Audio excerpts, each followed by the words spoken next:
अस्सलाम वालेकुम स्टूडेंट्स, उम्मीद करता हूँ आप खैरियत से होंगे। स्टूडेंट्स, आज हम एक्सरसाइज नंबर 2.4 स्टार्ट कर रहे हैं। इस वीडियो में हम क्वेश्चन नंबर 1 और 2 कंप्लीट सॉल्व करेंगे। क्वेश्चन नंबर 1 की स्टेटमेंट है हमारे पास, without using calculator evaluate the following. Calculator इस्तेमाल किए बगैर इन सब की वैल्यूज़ फाइंड करनी है। तो हमारे पास फर्स्ट पार्ट है यहाँ पर log 18 to the base 2 minus log 9 to the base 2। इसकी हमने वैल्यू फाइंड करनी है। देखिए स्टूडेंट्स, यहाँ पर दो वैल्यूज़ पर log अलग-अलग है और दरम्यान में माइनस है। तो यहाँ पर हमारे पास कुछ लॉगरिथम के लाज हैं जिनको यूज़ करते हुए हम ये क्वेश्चन सॉल्व करेंगे। उनमें हमारे पास यहाँ पर एक फर्स्ट लॉ है प्रोडक्ट लॉ और सेकंड लॉ है हमारे पास यहाँ पर कोशेंट लॉ। तो इस क्वेश्चन में हम कोशेंट लॉ यूज़ करेंगे क्योंकि यहाँ पर दो वैल्यूज़ पर लॉग अलग-अलग है और दरमियान में माइनस है। तो जब दो वैल्यूज़ पर लॉग अलग-अलग हो और दरमियान में माइनस हो तो फिर हम कोशेंट लॉ यूज़ करते हुए उनका लॉग इकट्ठा करते हैं। कोशेंट लॉ क्या होता है, अगर दो वैल्यूज़ डिवाइड हो रही हों और उसकी कोई भी बेस हो तो हम डिवाइड होने वाली दोनों वैल्यूज़ पर लॉग अलग-अलग कर लेते हैं और बेस दोनों के साथ लगा देते हैं और डिवाइड को माइनस में चेंज कर देते हैं। जब लॉग अलग-अलग करते हैं तो डिवाइड को माइनस में चेंज कर देते हैं। अब यहाँ पर हमारे पास बेस 2 है और log 18 माइनस log 2 है। तो जब हमने इनका log इकट्ठा करना है तो log को और बेस को एक बार लिख देना है और वो वैल्यूज़ जिनके दरमियान माइनस है उनको हम डिवाइड कर देंगे। जब log इकट्ठा करें तो माइनस को डिवाइड में चेंज कर देते हैं और जब वैल्यूज़ इकट्ठी हों डिवाइड हो रही हों लॉग अलग-अलग करें तो उसको माइनस में चेंज कर देते हैं। अब देखिए स्टूडेंट्स, हमने इसको एक लॉग बना के लिख लिया है। अब लॉग और बेस सेम लिख दिया। ये 9 18 के साथ कैंसिल हो रहा है, 9 2s are 18, यहाँ पर बाकी बच गया 2। हमारे पास यहाँ पर एक और फॉर्मूला होता है, अगर हमारे पास यहाँ पे लिखा हो log a to the base a, यानी जिस नंबर का log लेना है वो नंबर और बेस सेम हो तो इसका आंसर हमेशा 1 होता है। जिस नंबर का log लेना हो वो नंबर और बेस सेम हो तो इनका आंसर हमेशा 1 के इक्वल होता है। तो हम ये वाला रूल यूज़ करते हुए इसकी वैल्यू लिख देते हैं 1, क्योंकि log 2 बेस 2, जिस नंबर का log लेना है और बेस ये दोनों सेम हैं इसलिए इसका आंसर आ गया 1। नेक्स्ट है हमारे पास log 64 base 2 plus log 2 to the base 2। यहाँ पर स्टूडेंट्स दोनों की बेस सेम है, हम log इकट्ठा कर सकते हैं और यहाँ पर दो वैल्यूज़ के दरमियान प्लस है। तो जब दो वैल्यूज़ पर log अलग-अलग हो और दरमियान में प्लस हो तो हम वहाँ पर यूज़ करते हैं प्रोडक्ट लॉ। प्रोडक्ट लॉ क्या कहता है कि log के साथ अगर दो वैल्यूज़ मल्टीप्लाई हो रही हों और उनकी बेस कुछ भी हो तो हम x और y दोनों वैल्यूज़ पर log अलग-अलग करके दरमियान में प्लस लगा देंगे। या अगर दो वैल्यूज़ पर log अलग-अलग हो और बेस सेम हो तो उनका log इकट्ठा किया जा सकता है। log को एक बार लिख के ऐड होने वाली वैल्यूज़ को मल्टीप्लाई कर देंगे और बेस उसकी सेम रहेगी। इस रूल के तहत हम इनका log इकट्ठा कर रहे हैं। हम log और बेस को एक बार लिखेंगे, log और बेस को एक बार लिखेंगे और 64 और 2 के दरमियान यहाँ पर प्लस है तो हम यहाँ पर 64 और 2 को मल्टीप्लाई कर देंगे।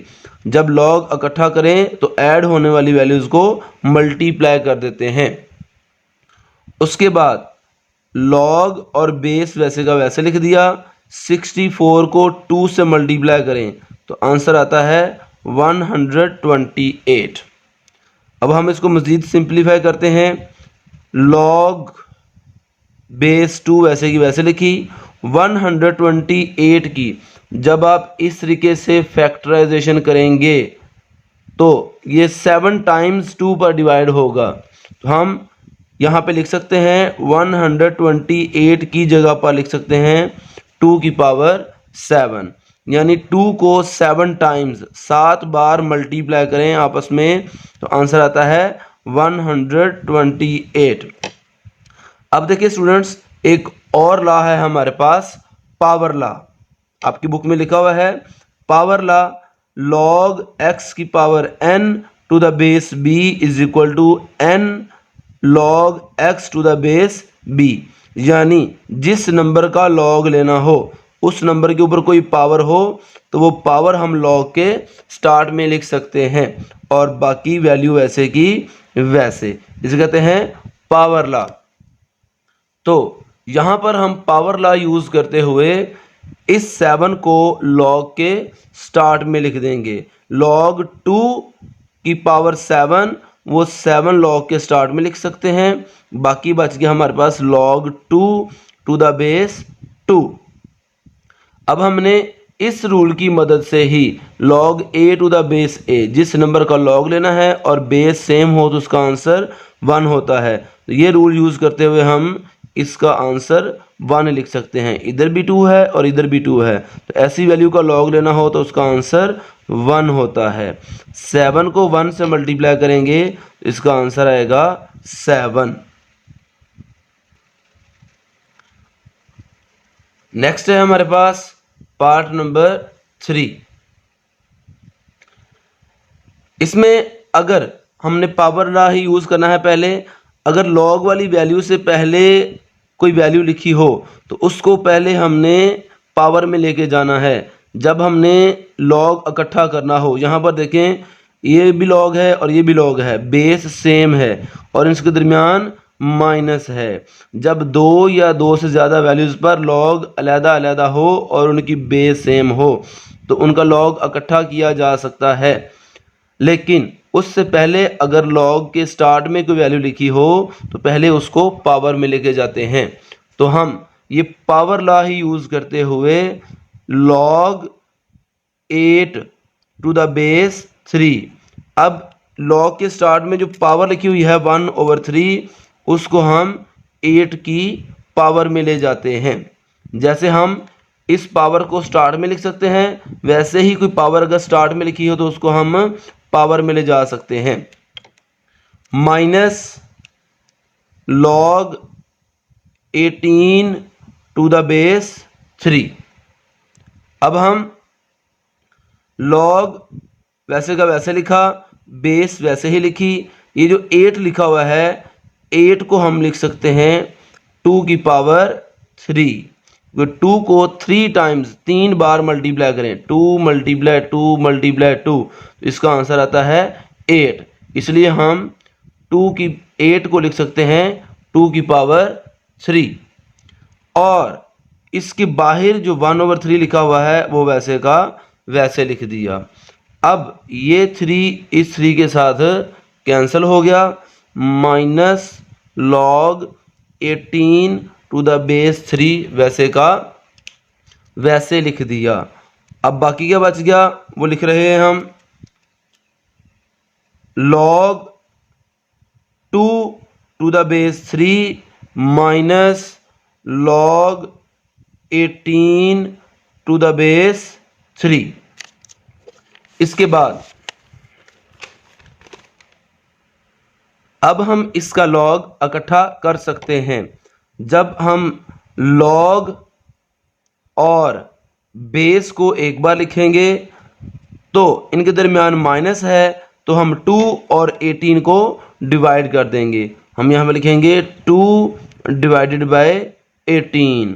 जब दो वैल्यूज़ पर log अलग-अलग हो, बेस सेम हो और दरमियान में माइनस हो तो हम log को इकट्ठा करके बेस को एक बार लिखेंगे और 2 और 18 को डिवाइड कर देंगे।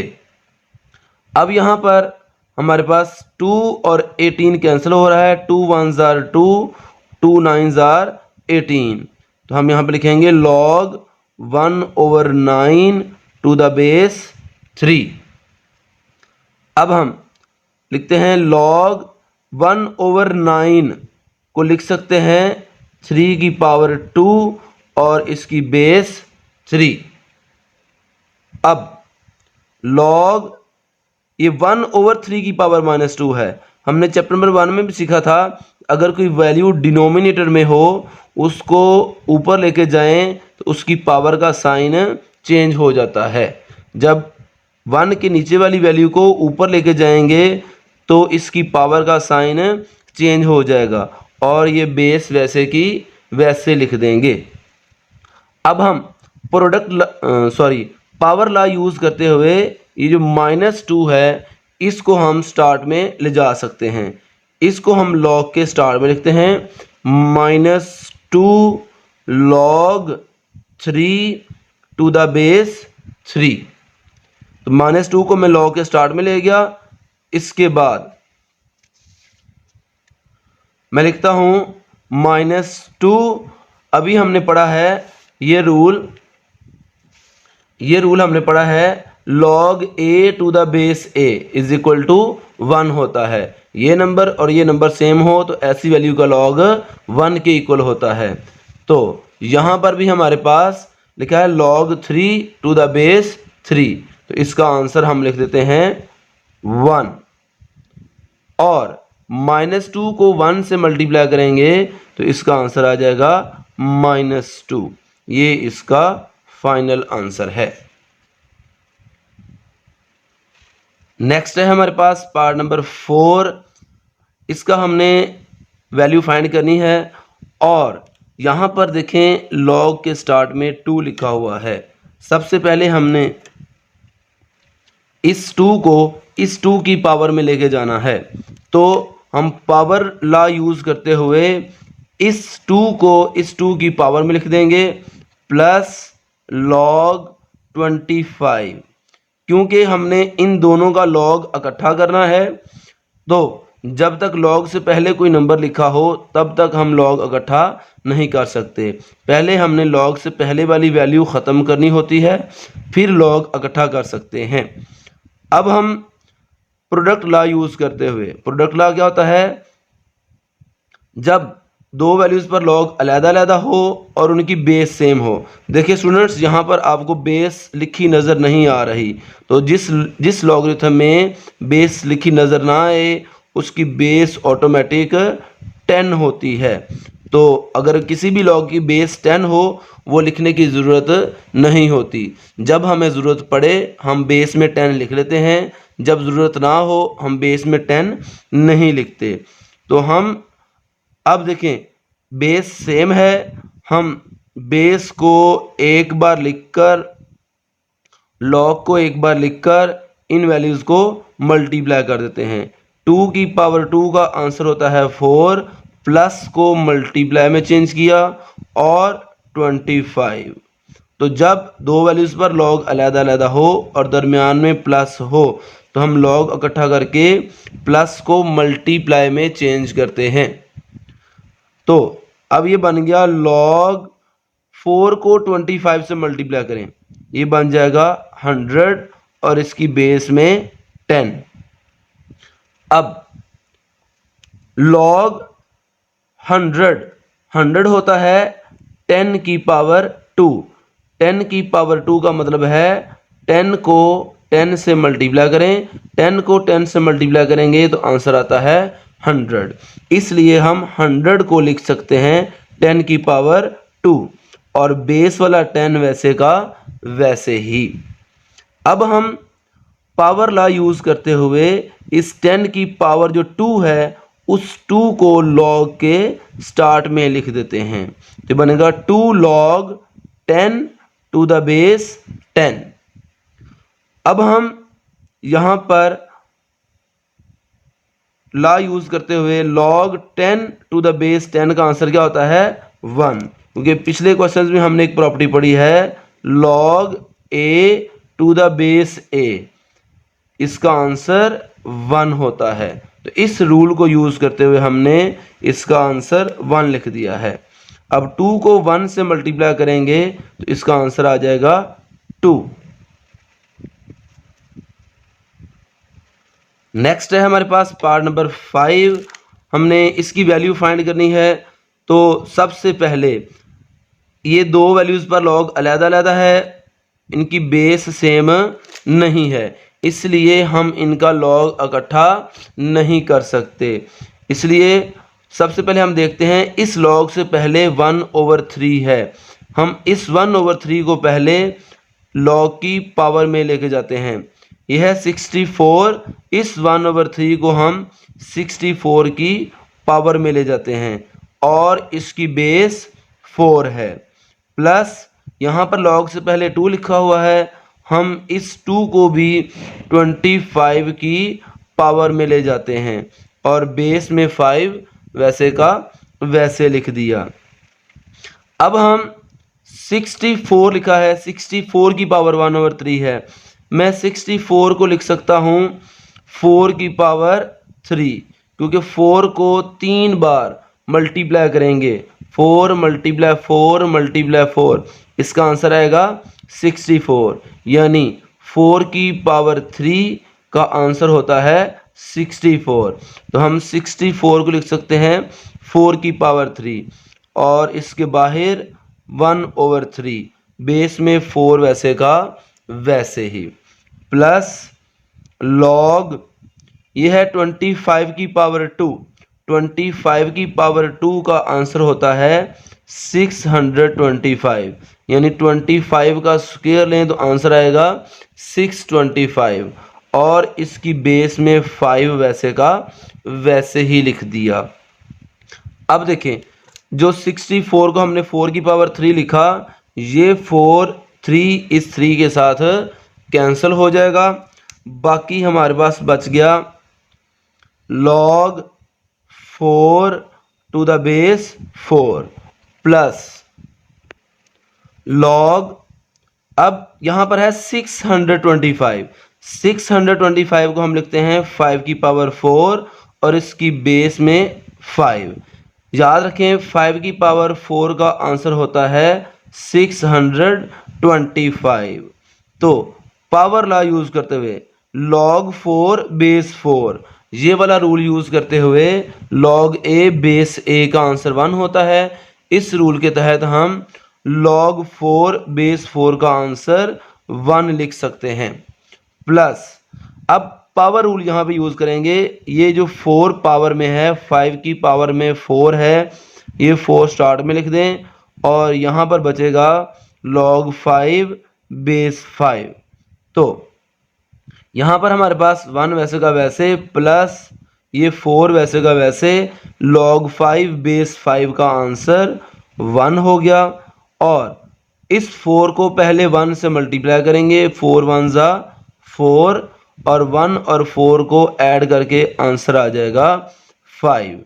देखिए स्टूडेंट्स, इसमें ये बात याद रखनी है कि अगर दो वैल्यूज़ पर लॉग अलग-अलग हो लेकिन बेस सेम ना हो तो इस पर प्रोडक्ट लॉ या कोशेंट लॉ यूज़ नहीं किया जा सकता। इसके लिए हमें कोई और मेथड यूज़ करना पड़ेगा। तो इसके लिए मैंने पहले किया, लॉग से पहले जो भी वैल्यू लिखी हो उसको पावर में ले जाएं और फिर उसको सिंप्लीफाई करें और इस तरीके से ये हमने आंसर फाइंड किया है। नेक्स्ट है हमारे पास पार्ट नंबर 6। देखिए स्टूडेंट्स, इसकी वैल्यू हमने फाइंड करनी है। तो दो वैल्यूज़ पर लॉग अलग-अलग है, इनकी बेस सेम है, यानी इनका लॉग इकट्ठा किया जा सकता है और इसके लॉग से पहले कोई वैल्यू भी नहीं लिखी हुई।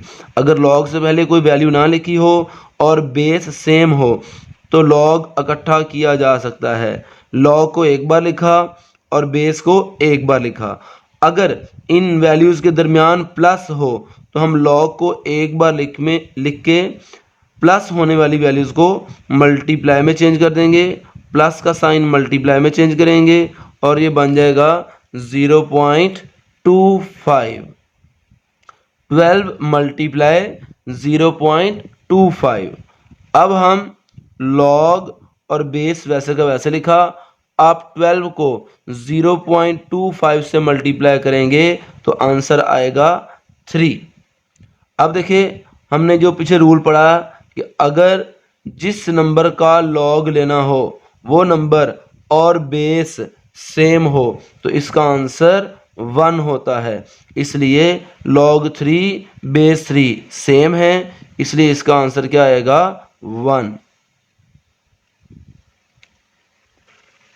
नेक्स्ट है हमारे पास क्वेश्चन नंबर 2। इसकी स्टेटमेंट है write the following as a single logarithm. यानी इन सारे क्वेश्चंस में हमने 2 या 2 से ज़्यादा वैल्यूज़ पे जो लॉग अलग-अलग किया हुआ है उसको हमने एक लॉग बना के लिखना है। यानी 2 या 2 से ज़्यादा वैल्यूज़ जो लॉग वाली होंगी उनका लॉग इकट्ठा करके लिखना है। तो इस क्वेश्चन में जितने भी पार्ट्स हैं स्टूडेंट्स उनको हमने ये रूल्स यूज़ करते हुए, ये लॉ यूज़ करते हुए सॉल्व करना है। प्रोडक्ट लॉ, यहाँ पर हमारे पास कोशेंट लॉ और इस पेज के आखिर पे हमारे पास पावर लॉ, ये सारे लॉज यूज़ करते हुए, और एक उसके बाद है हमारे पास चेंज ऑफ बेस लॉ। ये रूल्स 4 रूल्स यूज़ करते हुए हमने क्वेश्चन नंबर 2 के सारे पार्ट्स सॉल्व करने हैं। तो अभी हमने प्रीवियस क्वेश्चन में सीखा कि हम 2 या 2 से ज़्यादा वैल्यूज़ का लॉग तब इकट्ठा कर सकते हैं जब लॉग से पहले कोई नंबर ना लिखा हो। जब लॉग से पहले कोई नंबर लिखा हो उसको पहले पावर में लेके जाएं या किसी और तरह से ख़त्म करें। तो हम लिखते हैं log 25। ये जो 1/2 लिखा है इसे मैं 125 की पावर में लगा देता हूँ। फिर प्लस इस लॉग के स्टार्ट में भी 2 लिखा हुआ है तो मैं इस 2 को भी 3 की पावर में लगा देता हूँ। अब देखें log 25 होता है 5 का स्क्वायर। 25 को मैंने लिख लिया 5 की पावर 2 और इसके बाहर 1/2 प्लस log 3 का स्क्वायर। 3 स्क्वायर होता है 9। ये 2 इस 2 के साथ कैंसिल हो गया। बाकी बचा हमारे पास log 5 प्लस log 9। ये 1 बचा है तो 5 की पावर 1 लगाने की ज़रूरत नहीं। 5 के ऊपर कोई पावर नहीं, इसका मतलब इसकी पावर 1 ही है। अब देखिए स्टूडेंट्स, 2 वैल्यूज़ पर लॉग अलग-अलग है, दोनों की बेस नहीं है। तो समझे इसकी भी बेस 10 है, इसकी भी बेस 10 है। जब 2 वैल्यूज़ पर लॉग अलग-अलग हो और बेस सेम हो तो उनका लॉग एक बार लिखा जा सकता है। लॉग को एक बार लिख के ऐड होने वाली वैल्यूज़ को मल्टीप्लाई कर दें, यानी हम 5 और 9 को मल्टीप्लाई कर देंगे। जब 5 को 9 से मल्टीप्लाई करेंगे तो आंसर आएगा 5 9 ज़ा 45। ये हमारा आंसर है। उसने कहा था सिंगल लॉगरिथम की फॉर्म में लिखना है, तो हमने 2 लॉगरिथम वाली वैल्यूज़ को एक लॉग बनाकर लिख लिया है। नेक्स्ट है हमारे पास पार्ट नंबर 2। देखिए स्टूडेंट्स, इनका लॉग कंबाइन करना है। इन दोनों की बेस में कोई नंबर नहीं लिखा तो इन दोनों की बेस 10 होगी और दोनों की बेस सेम है। इसके लॉग से पहले कोई नंबर नहीं है, इसके लॉग से पहले कोई नंबर नहीं है, इसका मतलब है हम लॉग इकट्ठा कर सकते हैं। तो जब 2 वैल्यूज़ पर लॉग अलग-अलग हो, दरमियान में माइनस हो, तो लॉग को एक बार लिखकर माइनस को डिवाइड में चेंज कर दें और डिवाइड के बाद वाली वैल्यू लिख दें। अब हम याद रखें स्टूडेंट्स, अगर डिवाइड के साइन के बाद फ्रैक्शन आ जाए तो हम डिवाइड को ख़त्म करके मल्टीप्लाई का साइन लगाते हैं और उसके बदले बाद वाली वैल्यू को हम उलट करके लिख देते हैं। डिवाइड को ख़त्म करें तो मल्टीप्लाई का साइन लगा के बाद वाली वैल्यू को उलट कर देते हैं। और यहाँ पर 9 को 3 से मल्टीप्लाई करेंगे तो आंसर आएगा 27। तो log 27 इसका आंसर है। दो लॉग थे, दोनों को इकट्ठा करके हमने सिंगल लॉग में चेंज कर लिया है। नेक्स्ट है हमारे पास पार्ट नंबर 3। यहाँ पर देखें दो वैल्यूज़ पर लॉग अलग-अलग है और इनकी बेस भी सेम नहीं है और ना ही इनके दरमियान प्लस या माइनस है। तो हम इस पर ना प्रोडक्ट लॉ यूज़ कर सकते हैं, ना हम इस पर क्वोशंट लॉ यूज़ कर सकते हैं। इस पर हम रूल यूज़ करेंगे चेंज ऑफ बेस लॉ। लेकिन उससे पहले हमें ये b के ऊपर जो पावर है और 5 के ऊपर जो पावर 3 है, इसको पावर लॉ यूज़ करते हुए लॉग के स्टार्ट में लेके जाना है। तो सबसे पहले मैं इस पावर को स्टार्ट में लेके जाऊंगा 2 log b to the base 5 dot log ये जो 3 है उसे इस लॉग के स्टार्ट में लिख दिया 3 log 5 to the base a। पहले मैंने पावर्स को ख़त्म कर लिया, उसके बाद ये 2 और ये 3 आपस में मल्टीप्लाई होंगे। इस डॉट का मतलब यहाँ पर मल्टीप्लाई है। 2 और 3 को मल्टीप्लाई करके मैंने यहाँ पे साइड पे लिख दिया 6 और यहाँ पर हम log b to the base 5 पर ये हम change of base law use करेंगे। ये क्या कहता है log x to the base b। इस पर हम log अलग-अलग कर सकते हैं। x पर log अलग कर दिया और इस b पर log अलग कर लिया। ऊपर वाली वैल्यू पर log लगा के ऊपर लिख दिया और बेस के साथ log लगा के नीचे लिख दिया।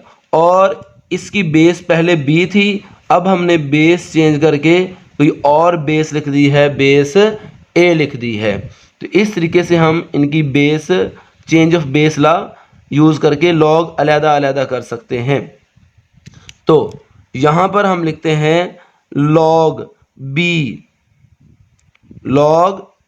ऊपर वाली वैल्यू के साथ log लगा के ऊपर लिख दिया और नीचे वाली वैल्यू के साथ log लगा के नीचे लिख दिया। अब जैसे हमने log अलग किया तो यहाँ पर तो आपको बेस a लिखी नज़र आ रही है, x और b के अलावा कोई थर्ड नंबर बेस के तौर पे लिखा नज़र आ रहा है। लेकिन यहाँ पर बेस नहीं लगाई तो समझें यहाँ पर इसकी बेस 10 होगी। डॉट ये 3 को तो मैंने 2 से मल्टीप्लाई करके 6 लिख दिया। अब log 5 to the base a बचा तो मैं यहाँ पर 5 के साथ log लगा के अलग लिख देता हूँ और a के साथ log लगा के नीचे लिख देता हूँ। और अब मुझे नज़र आ रहा है ये दो फ्रैक्शंस मल्टीप्लाई हो रही हैं और ऊपर और नीचे log 5 से कैंसिल हो जाएगा। बाकी क्या बचा वो मैं लिख देता हूँ। बाकी बच गया हमारे पास 6 log b over log a। ये हमारे पास बाकी बच गया। अब हमने इसका सिंगल लॉग बनाना है। अभी एक लॉग बनाकर हमने नहीं लिखा तो हम दोबारा change of base rule use करते हुए इनका लॉग इकट्ठा करके लिखते हैं। अब इनका लॉग इकट्ठा कैसे करना है, जैसे हमने यहाँ से ये वाला स्टेप लिखा बिल्कुल उसका रिवर्स काम हमने यहाँ पे करना है। जैसे ऊपर वाली वैल्यू पर लॉग था तो वो ऊपर लिख दिया, बेस के साथ लॉग लगा के नीचे लिख दिया। वैसे ही इनका लॉग इकट्ठा करना है तो लॉग को एक बार लिख दें और जो नीचे वाली वैल्यू है उसको बेस में लिख दें और ऊपर वाली वैल्यू को लॉग के सामने लिख दें। इन्हें बनेगा log b to the base a। जैसे हमने b के साथ लॉग लगा के ऊपर लिखा और बेस के साथ लॉग लगा के नीचे लिखा, इसी तरह से हमने इनका लॉग इकट्ठा किया तो नीचे वाली वैल्यू को बेस में लिख दिया और ऊपर वाली वैल्यू को सामने लिख दिया। तो इस तरीके से ये हमारा आंसर आ गया है। हमने इसको सिंगल लॉग बनाकर लिख लिया है। नेक्स्ट है हमारे पास पार्ट नंबर 4। इसका हमने सिंगल लॉग बनाकर लिखना है। तो सबसे पहले देखें, लॉग से पहले जो नंबर लिखा हो उसको पहले पावर में ले जाना है। log x की पावर 2 और बेस में 3 लिखा है वैसे ही लिख दें। log इससे पहले कोई नंबर नहीं है, ये log y to the base 3 वैसे का वैसे लिख देंगे।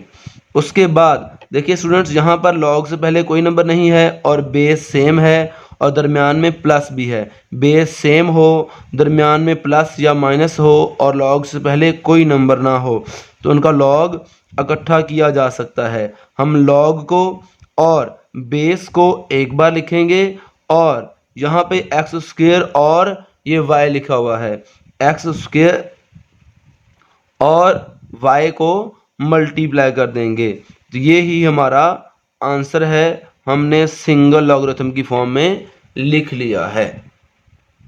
नेक्स्ट है पार्ट नंबर 5। देखिए स्टूडेंट्स, यहाँ पर लॉग वाली 3 वैल्यूज़ हैं और तीनों की बेस सेम है, तो इसका मतलब है इनका लॉग इकट्ठा किया जा सकता है।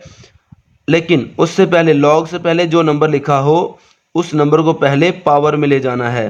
तो हम पावर रूल यूज़ करते हुए इस 4 को x की पावर में ले जाते हैं और बेस 5 वैसे की वैसे minus log y to the base 5 plus log z to the base 5 वैसे ही लिख दिया। अब तीनों वैल्यूज़ के लॉग से पहले कोई नंबर नहीं लिखा, इनकी बेस भी सेम है और दरमियान में माइनस या प्लस है, तो हम इनका लॉग इकट्ठा कर सकते हैं। यानी अब हम लॉग को एक बार लिखेंगे और बेस को एक बार लिख दिया और यहाँ पर x की पावर 4 लिखा, क्योंकि इससे पहले कोई साइन नहीं, ये प्लस वाला लॉग है, लिख दिया लॉग x की पावर 4।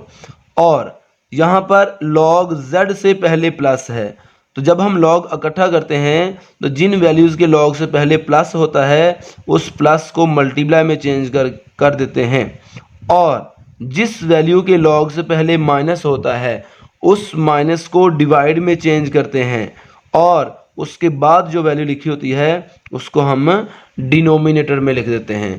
तो ये हमारे पास आंसर आ गया, लॉग x की power 4 multiply z divided by y। ये हमारा फाइनल आंसर है। नेक्स्ट है हमारे पास पार्ट नंबर 6। इसका हमने लॉग इकट्ठा करना है। तो देखिए यहाँ पे स्टूडेंट्स एक तो लिखा हुआ है, हमने पढ़ा है LOG लॉग होता है, और यहाँ पर लिखा हुआ है LN लॉग। तो LOG लॉग हमारे पास, अगर LOG लॉग लिखा हो और इसका मतलब है ये कॉमन लॉग होता है और इसकी बेस 10 होती है। लॉग बेस 10 को हम LOG लॉग सिंपल लिख देते हैं। लेकिन अगर यहाँ पर LN लॉग लिखा हो, इसका मतलब है ये नेचुरल लॉग होता है। यानी अगर हम LOG लॉग की बेस में E लिख दें, क्योंकि नेचुरल लॉगरिथम की बेस E होती है, LOG लॉग की बेस में E लिख दें तो इसको मिलाकर हम कह देते हैं ये नेचुरल लॉग है। इसको हम LN लिख देते हैं सिंपल फॉर्म में। तो ये हमारे पास नेचुरल लॉगरिथम है। तो चाहे हमारे पास कॉमन लॉगरिथम हो या नेचुरल लॉगरिथम हो, इसके रूल्स सेम हैं। सबसे पहले हम लॉग के स्टार्ट वाली वैल्यू को पावर में लेके जाएंगे, ये बन जाएगा लॉग a की पावर 2 प्लस लॉग b की पावर 3, इस 3 को पावर में ले गए, माइनस लॉग c इसकी पावर में 4 ले गए। उसके बाद इनका लॉग एक ही बार लिख दिया, लॉग एक बार लिखा, तो वो वैल्यूज़ जिनके पहले प्लस है उनको आपस में मल्टीप्लाई कर देंगे। जैसे a की पावर 2 और b की पावर 3 से पहले प्लस है, तो हम a की पावर 2 और b की पावर 3 को प्लस कर देते हैं, और c की पावर 4 के लॉग से पहले माइनस है, इसका मतलब है c की पावर 4 को हमने डिवाइड कर देना है। तो इस तरीके से हमने इसको सिंगल लॉग की फॉर्म में लिख दिया है और यही हमारा फाइनल आंसर है। स्टूडेंट्स, अगर आपको हमारी वीडियो अच्छी लगी हो इसको लाइक कर दें, शेयर कर दें और हमारे चैनल को सब्सक्राइब कर दें। अपना ख्याल रखिएगा। अल्लाह हाफिज़।